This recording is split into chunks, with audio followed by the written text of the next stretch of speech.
साला सुदन गुरुङ एक नम्बरको भ्रष्टाचारी व्यक्ति हो र ऊ सँगसँगै उसको बाउ बालेन शाहलाई पनि पदबाट रिजाइन गर्न लगाउनु पर्छ। यस्तो भन्दै अहिले एकदमै ज्यादा एक्टिभ भइरहेको छ एमाले, कङ्ग्रेस र माओवादीको झोली पार्टीहरू। तपाईँलाई के लाग्छ? तपाईँहरूको बाउ बाजे र अङ्कलहरूको पालामा चाहिँ घोटाला भएको थिएन? र म यो भन्दै छैन कि सुदन गुरुङले घोटाला गरेको छ भने उसलाई कानुनी रूपमा सजाय हुनुहुन्न। यदि उसले घोटाला गरेको छ र उसले केही गल्ती गरेको छ भने उसको राम्रोसँग इन्भेस्टिगेसन भएर उसलाई पनि कानुनको दायरामा ल्याउन एकदमै जरुरी छ।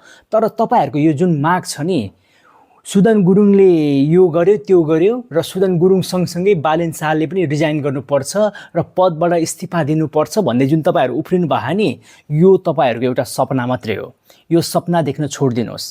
हामी नेपाली जनताहरूले नि बहुमतले म्यान्डेट दिएर बालेन सरकारलाई जिताएको हो, किनकि हामी तपाईँहरूको शासनबाट वाक्क दिक्क फ्याक्क भएर तपाईँहरूलाई साइडमा किनारा गरिदिएको।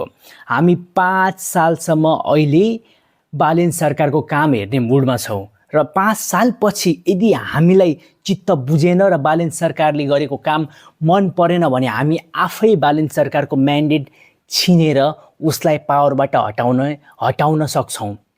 हामीलाई तपाईँको कुनै पनि एप्रुभल चाहिएको छैन।